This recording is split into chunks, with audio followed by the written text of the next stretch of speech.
ओम श्री गुरुभ्यो नमः। श्रीमद् भगवद गीता अध्याय 6 श्लोक 36।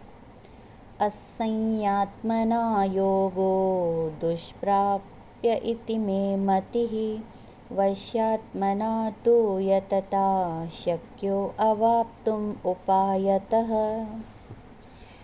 अर्जुन, जिसका मन पूरा वश में नहीं है उसके द्वारा योग प्राप्त होना कठिन है, परंतु उपाय पूर्वक यत्न करने वाले तथा वश में किए हुए मन वाले साधक को योग प्राप्त हो सकता है, ऐसा मेरा मत है। अर्जुन ने श्री भगवान से ध्यान योग के सिद्ध होने में मन की चंचलता को बाधक मान लिया। वास्तव में मन की चंचलता उतनी बाधक नहीं है जितना मन का वश में न होना बाधक है। जैसे पतिव्रता स्त्री मन को एकाग्र नहीं करती, प्रत्युत मन को वश में रखती है। मन एकाग्र होने से सिद्धियाँ आती हैं।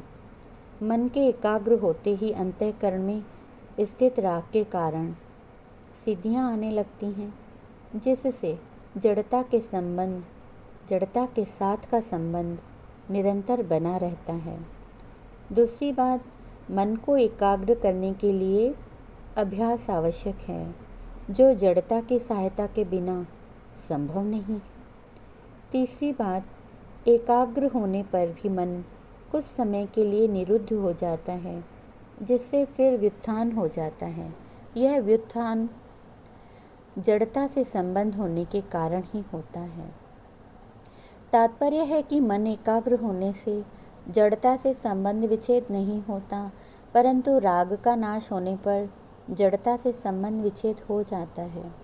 इसलिए भगवान के मत में मन की एकाग्रता का कोई महत्व नहीं है, प्रत्युत राग रहित होने का महत्व है।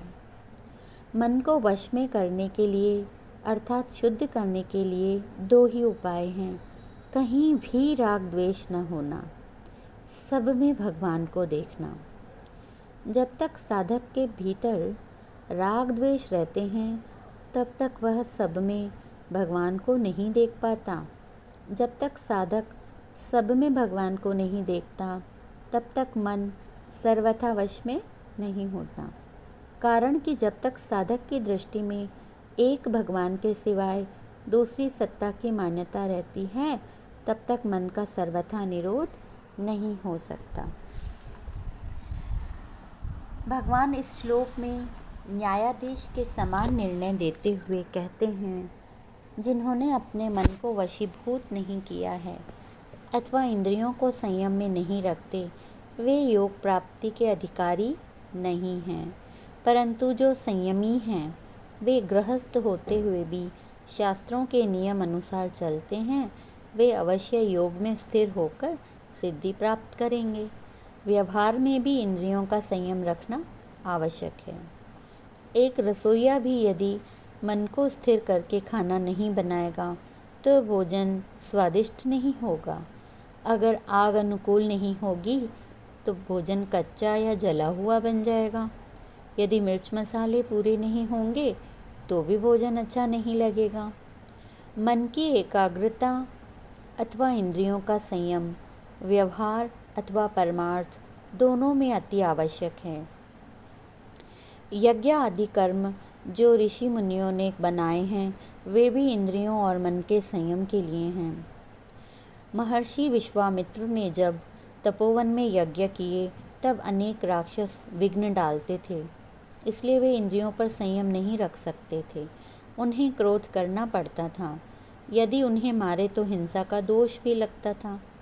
इसीलिए वे भगवान रामचंद्र और लक्ष्मण को ले आ गए, जिससे वे राक्षसों का सामना करके उन्हें दूर करें। तो वे इंद्रियों और मन पर संयम रखकर यज्ञ पूरा करें। इन यज्ञों का बड़ा महत्व है, भगवान ने तीसरे अध्याय में बताया ही है। तो भगवान ने हमें अर्जुन के द्वारा हम सबको मन पर नियंत्रण रखने के उपाय बताए। ओम पूर्णमदः पूर्णमिदं पूर्णात् पूर्णम् उदच्यते पूर्णस्य पूर्णमादाय पूर्णमेवावशिष्यते। ॐ शान्तिः शान्तिः शान्तिः।